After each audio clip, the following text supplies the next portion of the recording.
અત્યારે આપણી સાથે માર્કેટની ચર્ચામાં જોડાઈ ગયા છે કેઆર ચોકસીના દેવેન ચોકસી અને સાથે મારા સહયોગી વિક્રમ પાઠક પણ છે. Deven sir, good morning. જે રીતે અત્યારે માર્કેટને આપણે જોઈ રહ્યા છે એમાં ખાસ કરીને તમે જો રિઝલ્ટ સિઝનનો ઇમ્પેક્ટ વધારે દેખાઈ રહ્યો છે અને ખાસ કરીને હાલમાં જ આવેલા આઈસીઆઈસીઆઈ બેંકના પરિણામોએ તો તમે જો ચોંકાવી દીધા, કારણ કે એચડીએફસી બેંકના પરિણામો બાદ તો ચિંતા હતી કે આગળ પ્રાઇવેટ બેંક્સના પરિણામો કઈ રીતે આવશે, પણ આઈસીઆઈસીઆઈ બેંકે કહી શકાય એક પોઝિટિવ રિઝલ્ટ આપીને બધાને ચોંકાવી દીધું. Good morning Nisha. I think important factor કદાચ એની અંદર એક એવું દેખાય છે કે જે ફાઇનાન્શિયલ કંપનીઝ છે, બેંક્સ છે અથવા એનબીએફસી છે, જે લોકો ટેક ઇનેબલમેન્ટ બેટર કરી શક્યા છે એ લોકો માટે આઈ થિંક એકંદરે ટાઈમ સારો રહ્યો છે. ICICI bank in particular I think along with the finance I think એ લોકો ટેકને સરસ રીતે બિલ્ડ કર્યું છે. એટલે ફિનટેક જે કહીએ આપણે, in true sense, I think it has happened as far as ICICI Bank is concerned. They continuously keep on investing money onto the tech side. આનો મિનિંગ એક એવો થાય છે કે જે રિટેલ ક્રેડિટ આપવા માટે જે બેંકોને અથવા એનબીએફસીને જ્યારે કોન્ફિડન્સ મળવો જોઈએ એ ટેક થકી મળતો હોય છે.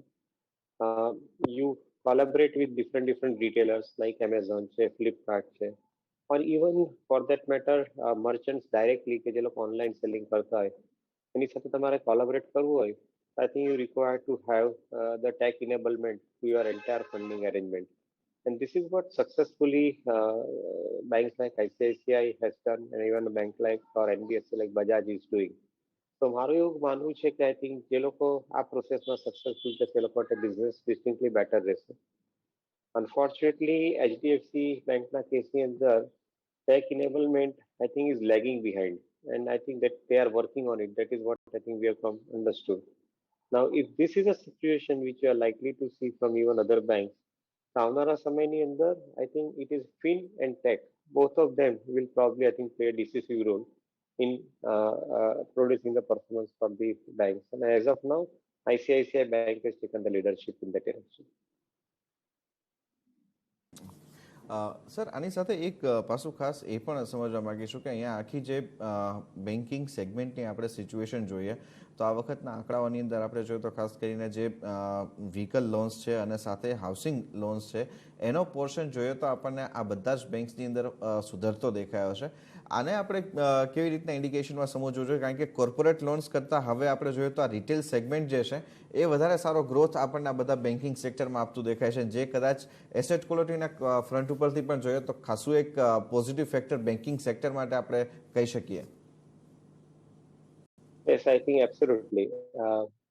Basically, I think these two areas in the pandemic situation, housing and vehicle financing in pandemic situation among the retail credit has actually, I think, seen a good amount of traction, good amount of demand. અને because આની demand અત્યારે strong છે એટલે જે શરૂઆતમાં કીધું પ્રમાણે જે બેંકોએ ટેક ઇનેબલ કરીને કસ્ટમર સુધી પહોંચ્યા છે એ લોકો માટે આ પ્રોડક્ટ વેચવાનું સહેલું થઈ ગયું છે. અને I think that is wear you are seeing larger amount of traction happening in this area, including in housing finance.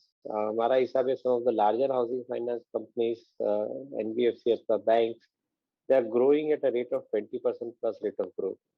Even vehicular finance ની અંદર પણ largely commercial vehicle segment, farm equipment segment, એ બે જગ્યાએ I think significantly larger amount of demand improvement આપણે જોઈ રહ્યા છે. અને this is an area where I think the banks are comfortable lending money because commercial activities are picking up. એની સામે personal cars અથવા પર્સનલ વ્હીકલ્સ અને two wheelers એ બેની અંદર volume base growth particularly two વ્હીલર્સની અંદર સારો રહ્યો છે. પરંતુ આઈ થિંક મારું એવું માનવું છે કે જે પર કસ્ટમર વેલ્યુ મળવી જોઈએ એ વેલ્યુ તમને વધારે સારી રીતે કમર્શિયલ વ્હીકલ અથવા ફાર્મ ઇક્વિપમેન્ટ્સ માંથી મળી રહી છે. સો yes, you are right absolutely કે આ સમયની અંદર ગ્રોથ માટેના જે મેજર ફેક્ટર્સ છે they are suggesting that the banks who are basically lending to selective sectors or selective loan products like housing finance or vehicle finance, auto એની અંદર I think એકંદરે એ લોકો માટે ઓપોર્ચ્યુનિટી સારી રહી છે આ પીરિયડની અંદર, કદાચ સારી રહેશે આનાથી વધારે એવું મારું માનવું છે. પણ સાથે જ હવે નજર એક્સિસ અને કોટક મહિન્દ્રા બેંક પર છે. શું અપેક્ષા રાખવી જોઈએ? અને કારણ કે હવે દિગ્ગજો છે તો ક્લિયરલી બેંક નિફ્ટી પર એની ઇમ્પેક્ટ પડે છે. તમે એને કઈ રીતે મૂલવો છો? So કોટકની અંદર definitely I think they have remained extremely conservative like HDFC bank and including Bajaj Finance કે જ્યાં આગળ એ લોકોએ જે ક્રેડિટ લેન્ડિંગ માટેનો જે એગ્રેસિવ એપ્રોચ હોવો જોઈએ તે નથી રાખ્યો. Largely because of the fact that આ પીરિયડની અંદર they want to conserve their balance sheet. But they are not aggressive. In the contrary, they have been extremely selective in lending money to particularly to SME, MSMEs. કારણ કે જ્યાં આગળ કદાચ pandemic સિચ્યુએશનની વલ્નરેબિલિટીને કારણે chances of recovery could become really challenging. So they are very selective on that particular aspect. પણ જે રીતે હું જોઈ રહ્યો છું કે એકંદરે ઇમ્પ્રુવમેન્ટના કારણો ઇકોનોમીમાં દેખાઈ રહ્યા છે. મારું પોતાનું એવું માનવું છે કે I think they will sooner than later catch up with the landing programme અને કદાચ સેકન્ડ હાફના યર ફાઇનાન્શિયલ યરની અંદર કદાચ આટલી ઇમ્પ્રુવમેન્ટ આપણે ડિસ્ટિંક્ટલી બેટર જોવા મળી શકે તેવું માનીને ચાલવું જોઈએ. Axis on the other hand has already stabilized their entire program. જે લોકોનું એક ટાઈમે એગ્રેસિવ લર્નિંગને કારણે બુક્સની અંદર નોન પરફોર્મિંગ એસેટ્સના જે ઇસ્યુ થયા હતા, I think they have been extremely guarded on this subject and they have, I think, come up with a relatively better program for credit lending. So I hope, I think that along with ICICI, Axisના પરિણામો થોડાક better આવવા જોઈએ એવું મારું માનવું છે. Okay, તો આ પરિણામોને એક સારી રીતના જોવા મળી રહ્યા છે. સાથે દેવેનજી, બીજા જ દિગ્ગજ આંકડાઓની વાત કરીએ તો એમાં રિલાયન્સ ઇન્ડસ્ટ્રીઝ તરફથી છે. જો આપણે ખાલી રિલાયન્સ જીઓના એક ફ્રન્ટ ઉપર જોઈએ તો આરપોઝ આપણને ઓલમોસ્ટ અપર સાઇડ ઉપર છે, પણ એ આપણને સ્ટેબલ રહેતા દેખાયા છે. બાકી જો તમે રિટેલ જુઓ કે O2C સેગમેન્ટ જુઓ, આ બધા જ સેગમેન્ટની અંદર કંપની તરફથી એક મેજર પોઝિટિવ પરફોર્મન્સ આવતું દેખાયું છે. આપ કેવી રીતના જુઓ છો આ જાયન્ટના આંકડાઓને? કેટલા પોઝિટિવ રિએક્ટ કરતા આપણે જોઈશું આગળ જતા? તો આઈ થિંક એક ઇમ્પોર્ટન્ટ પોઈન્ટ એવો બને છે કે આ વખતના રિઝલ્ટની અંદર O2C બિઝનેસનું કન્ટ્રીબ્યુશન સિગ્નિફિકન્ટલી જમ્પ થઈને આવ્યું છે અને એનો one of the reason is petrochemicals અને પોલિમરના ભાવો માર્કેટની અંદર સારા રહેવાને કારણે they have been able to get relatively better margin on in this particular segment. At the same time, જે expanded capacity એ લોકોએ ઊભી કરી હતી એનો પર્ટિક્યુલર લાભ એ લોકોને ઇવન એક્સપોર્ટ માર્કેટમાં પણ મળ્યો છે. So I think overall O2C segment has performed well, though the capacity utilization for refinery segment is now at the optimum level. અને એની અંદર મોટો હેડરૂમ આપણે અત્યારની તારીખમાં નથી જોઈ રહ્યા, પરંતુ જે નવી કેપેસિટી પેલીમર્સ અને પેટ્રોકેમિકલ્સમાં ઊભી કરવામાં આવી છે, along with change in the feedstocks એને કારણે માર્જિન બેટર થઈ રહ્યા છે. તો એક બાજુ લગભગ 12,250 કરોડનો કાઇન્ડ ઓફ ઇબીટા પ્રોફિટ એ ડિરેક્શનમાંથી આવ્યો છે. બીજી તરફ તમે consumer facing businesses like Jio અને રિટેલને તમે ગણતરીમાં મૂકો તો રિટેલ એક સ્વાભાવિકપણે આઈ થિંક નંબર્સ એના આવા ક્વાર્ટરમાં ઓછા રહ્યા છે because of the second wave related લોકડાઉનની જે સિચ્યુએશન રહી હતી એને કારણે. પણ તમે Q4ના રિટેલના આંકડા જુઓ અને એ જે નોર્મલ પીરિયડ તરીકે તમે એને ટ્રીટ કરો તો મારું એવું માનવું છે કે જુલાઈ ટુ સપ્ટેમ્બર પીરિયડની અંદર જ્યારે ફેસ્ટિવ સિઝનની ઇન્ફ્લુઅન્સ આવવાની ચાલુ થશે અને October to December in particular thereafter મારું એવું માનવું છે કે Reliance Retail will surpass Q4 numbers that they had reported in the last year. તો રિલાયન્સ રિટેલ અને રિલાયન્સ જીઓની અંદર પણ સારા કરતા નંબર્સ બેટર આવ્યા છે અને જીઓની અંદર આઈ થિંક લાર્જલી એક ઇન્ફ્લુઅન્સ આપણે જોઈ રહ્યા છે. તમે આરપુની વાત કરી, મારા હિસાબે આરપુ કરતા વધારે ઇમ્પોર્ટન્ટ આસ્પેક્ટ જીઓની અંદર ફાઈબર ટુ હોમ અને ફાઈબર ટુ એન્ટરપ્રાઇઝ એ જે એ લોકોનું વર્ટિકલ છે બંને વર્ટિકલની અંદર મારા ખ્યાલથી હવે પછીના સમયની અંદર રેવન્યુ અને પ્રોફિટ મોટા આવશે, કારણ કે this are large ticket customers, bulk customers who consume larger amount of data and they end up paying higher amount of money compared to mobile users. So I think મારું એવું reading કહે છે કે જીઓના પ્લેટફોર્મની અંદર આ વર્ષની અંદર જ છેલ્લા 2 ક્વાર્ટરમાં અને એના પછી ઉપરના વર્ષની અંદર પણ I think larger part of the contribution will come from the fiber to home and enterprise segment and that could probably surprise many people as far as I think revenue and profit is concerned. તો એક last point એની અંદર એક add કરી શકાય કે જીઓ અને retail એને તમે કન્ઝ્યુમર ફેસિંગ બિઝનેસને તમે ભેગા કરો, એની સામે O2C બિઝનેસને મૂકો તો જીઓ અને રિટેલનો બિઝનેસ જે છે એ આ વર્ષના ત્રીજા ક્વાર્ટર કે ચોથા ક્વાર્ટરની અંદર મારા ખ્યાલથી આઈ think they will be probably 55% contributor to the EBITDA and balance 45% contribution will remain with O2C and oil related businesses. તેવું મારું પોતાનું માનવું છે. તો maybe I think we are heading in that direction. Maybe 60-40 ratio કદાચ ઉપરના વર્ષમાં પણ જોઈ શકાય. So I think Reliance looks extremely comfortable with this consumer facing business is doing reasonably well. Rather, I would say I think very well. તો દિગ્ગજોના પરિણામો તો અત્યારે આપણે જોઈ જ રહ્યા છે, પણ સાથે તમે જુઓ તો આખા મહિના દરમિયાન કોઈ સારું પરફોર્મન્સ કર્યું હોય તો એ CDSL અને BSE જેવા કાઉન્ટર છે. ઇવન બ્રોકિંગ ફર્મ્સ પણ તમે જો સારા પરિણામો, માફ કરશો, સારા અત્યારે રિટર્ન આપતા દેખાયા છે. કઈ રીતે મૂલવી રહ્યા છો આ સેગમેન્ટને, કારણ કે તમે જો એક્ટિવ પ્લેયર્સ માર્કેટ્સમાં એન્ટ્રી લઈ રહ્યા છે? તો આઈ થિંક ઇન્વેસ્ટરનો બેઝ વધીને આવી રહ્યો છે. That is important point. એક તરફ આપણે જોઈએ તો LIC જેવા ઇસ્યુની અંદર લગભગ 28 કરોડ પોલિસી હોલ્ડર છે, અને if they are going to give the preferential allotment to policy holder, તો એક સહજતાથી કહી શકાય કે લગભગ તમને 15 થી 20 કરોડ નવા ઇન્વેસ્ટર એડ કરવા માટેની એક ઓપોર્ચ્યુનિટી અત્યારે LICના ઇસ્યુ થકી જ મળી રહી છે. સિમિલરલી સિલ્વરનું ETF ચાલુ થાય છે. એની સાથે સાથે ગોલ્ડના પણ આઈ થિંક બધું ટ્રેડિંગ એક્સચેન્જના પ્લેટફોર્મ પર દિવાળીથી આવવાનું ચાલુ થશે. તો એનો અર્થ એમ થાય છે કે ગોલ્ડનું અત્યારની તારીખમાં જે બાઇંગ અને સેલિંગ ઓફ માર્કેટ થાય છે તે આઈ થિંક આખું એક્સચેન્જના પ્લેટફોર્મથી સ્પોટ એક્સચેન્જ ચાલુ કરીને એ લોકો લાવી રહ્યા છે. તો એક તરફ gold as an asset class, બીજી તરફ LIC જેવી insurance company bringing new investors in to the market, બીજી તરફ આઈ થિંક ડેટ માર્કેટની અંદર સેકન્ડરી ડેટ માર્કેટની અંદર નવા પ્રોડક્ટ આવવા, એ બધા ફેક્ટરોને કારણે મને એવું લાગે છે કે આવનારા સમયની અંદર અત્યારે લગભગ 4 કરોડની આસપાસના ડીમેટ એકાઉન્ટ છે, એ કદાચ વધી અને ઉપરના સમયની અંદર આવનારા સમયમાં આઈ થિંક ડબલ ડિજિટમાં જવાનો પ્રયત્ન કરશે.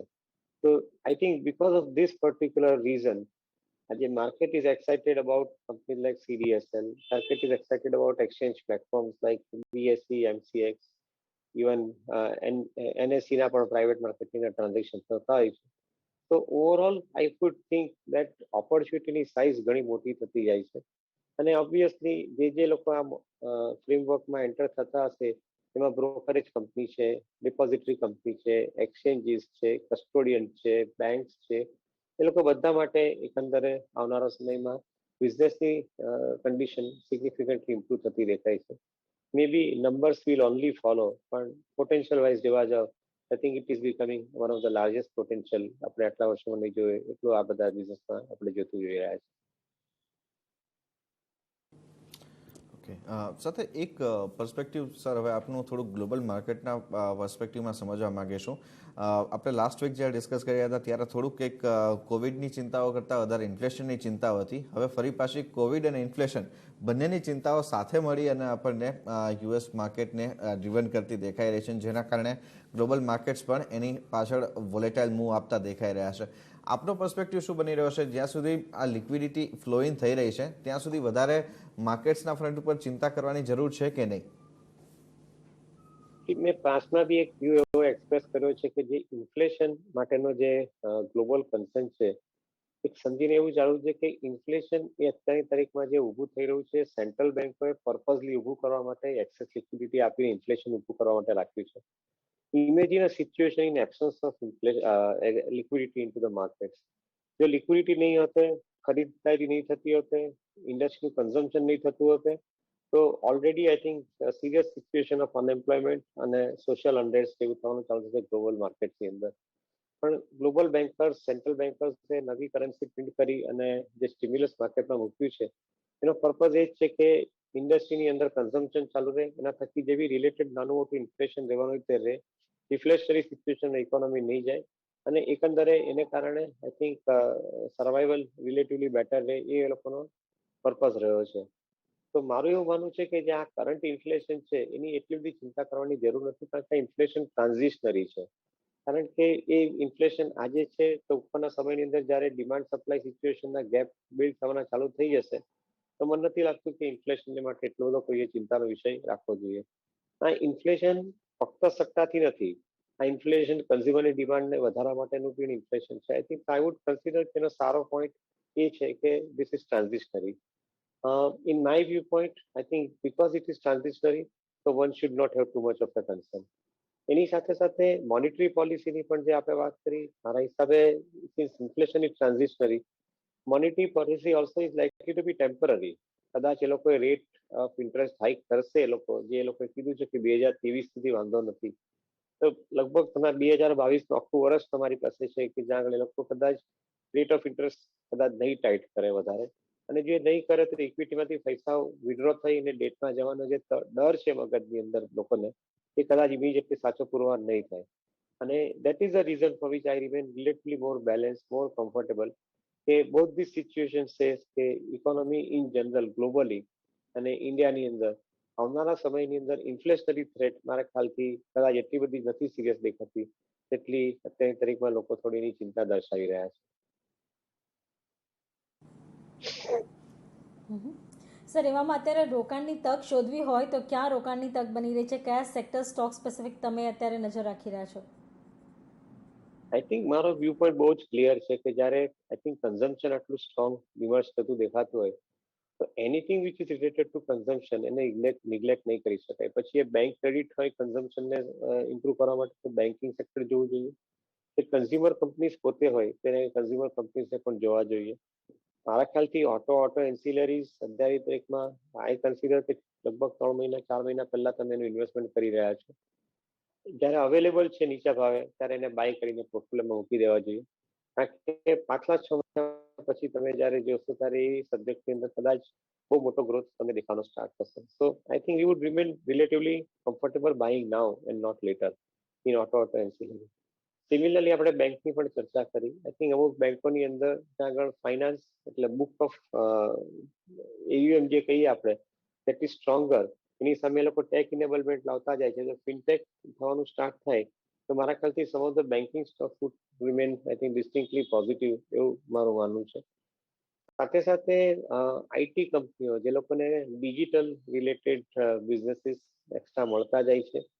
આખી ગ્લોબલ ઇકોનોમીની અંદર દરેકે દરેક કસ્ટમર, પછી એ B2B હોય કે B2C હોય, everybody is completely on to the digital economy today.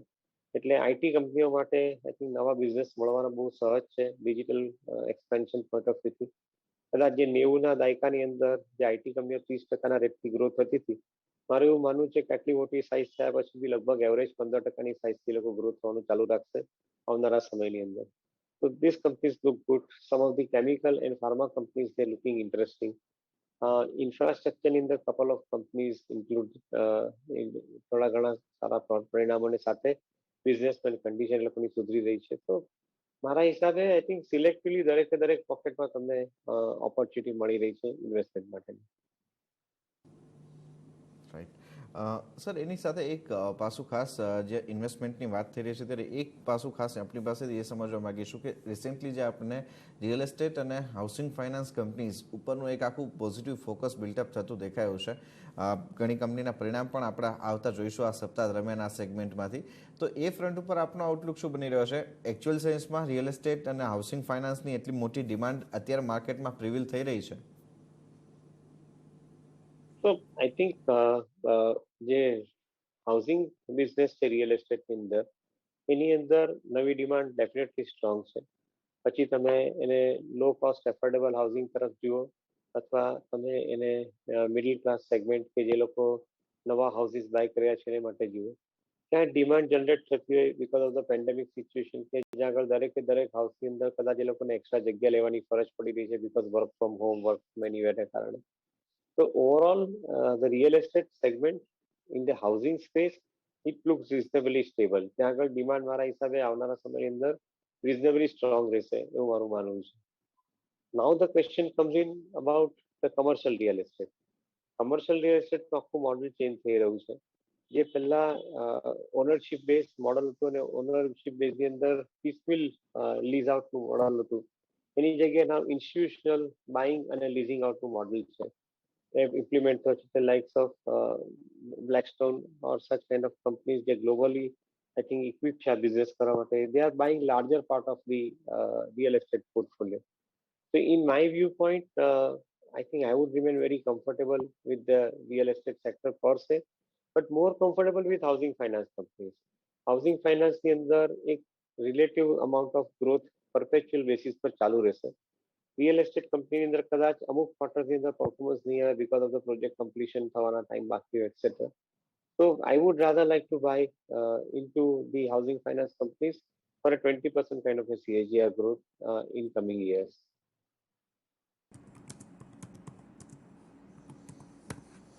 Okay, ત્યારે દેવેન સર ખૂબ ખૂબ આભાર સમય ફાળવી અમારી સાથે આ ચર્ચામાં જોડાયા, તમારા વ્યૂઝ ને ડિટેલ્સ અમારી સાથે અને દર્શકો સાથે શેર કરવા માટે. આભાર sir. Good day. Thank you. તો હાલ પૂરતું આટલું જ. મને અને વિક્રમ બંનેને આપશો રજા. વધુ અપડેટ માટે જોતા રહો CNBC ગુજરાત. નમસ્કાર.